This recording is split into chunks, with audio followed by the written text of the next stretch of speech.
Ciao ragazzi, oggi parliamo di Mohamed Makkawi, detto The Magic Egyptian, ovvero l'egiziano magico. Un piccolo atleta ma grande protagonista degli anni '80, famoso per il suo fisico simmetrico, la sua maestria nell'arte di posare e inoltre uno dei pochi atleti che possono vantarsi di aver sconfitto l'8 volte Mister Olympia Lee Haney per ben 5 volte nel 1983.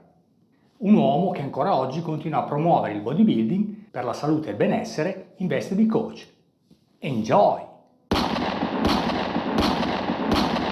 Mohamed El Makkawi nasce a Panta, in Egitto, il 29 agosto 1953. Intorno ai 13-14 anni, nel 1967, comincia la sua avventura nel mondo della palestra praticando il sollevamento pesi olimpico. È un periodo molto importante per lui e in seguito affermerà che le sue radici nel sollevamento pesi gli hanno fornito le conoscenze di base in termini di biomeccanica, allenamento e alimentazione su cui ha costruito la sua brillante carriera di bodybuilder.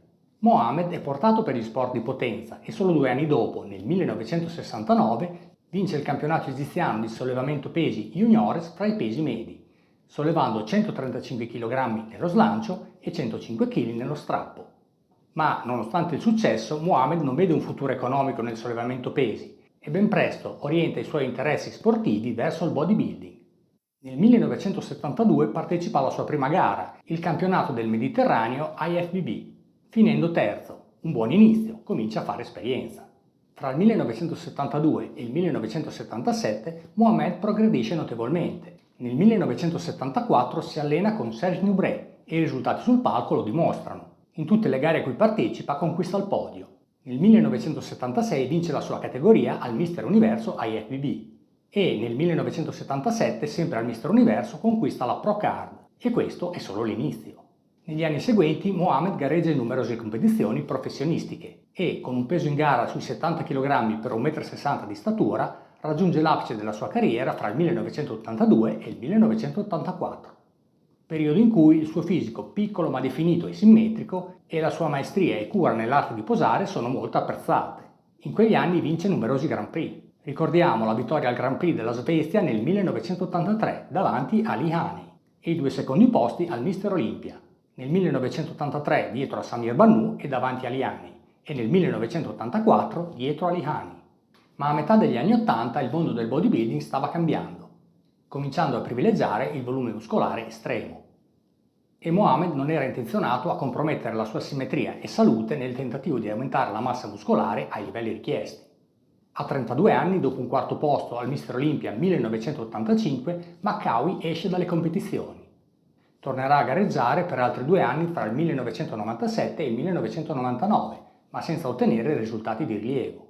Concluderà la carriera agonistica a 46 anni, con un 19° posto alla Notte dei Campioni del 1999.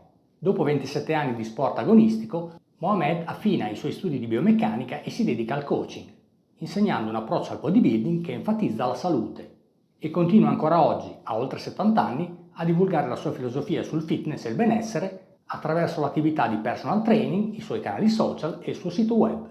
In palestra Makkawi sostiene di aver avuto solo 2 maestri, i suoi primi allenatori di sollevamento pesi olimpico, quando era un ragazzino, epoca in cui imparò importanti concetti di biomeccanica degli esercizi e periodizzazione degli allenamenti, mutuati dalla scuola russa. Lo vediamo in azione a oltre 60 anni mentre illustra alcuni esercizi. Nel bodybuilding ricorda di essere stato influenzato dalla scuola francese sin dal 1974, quando ebbe modo di allenarsi per alcuni mesi con Serge Nubret.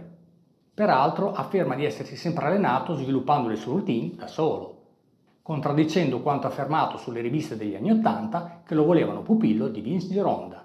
Sull'esempio della scuola francese, pre-gara si allenava ad alto volume ed alta densità, eseguendo almeno 20 serie per gruppo muscolare, con 5 serie da 8-12 ripetizioni per esercizio eseguite a carico costante, con un tempo di riposo fra i set molto breve, spesso sotto il minuto.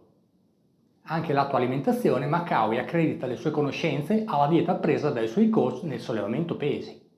Un approccio alimentare iperproteico basato su una suddivisione dei macro con un 70% di proteine e il restante 30% suddiviso fra grassi e carboidrati. Adotterà una dieta pre-gara ancora più estrema a 0 carboidrati dopo la sua esperienza con Serge Nubret, consumando solo carne, pesce e acqua. Riassumendo, Mohamed Makkawi ha incarnato la filosofia del bodybuilding classico, che valorizza un fisico bilanciato, simmetrico, molto definito, con masse muscolari sviluppate ma non esagerate. Un pacchetto valorizzato sul palco da una routine di pose artistica che cura le transizioni per valorizzare i punti di forza e nascondere i punti deboli. Un approccio artistico che sfortunatamente sembra essersi un po' perso negli ultimi anni. Lo ricordiamo come alfiere di uno sviluppo fisico sostenibile che non comprometta la salute, filosofia che è riportato anche nel suo lavoro di coach, promuovendo un'attività che porta a risultati evidenti ma nel rispetto della salute e del benessere a lungo termine dell'individuo, quella che dovrebbe essere l'essenza del bodybuilding. Ciao, alla prossima!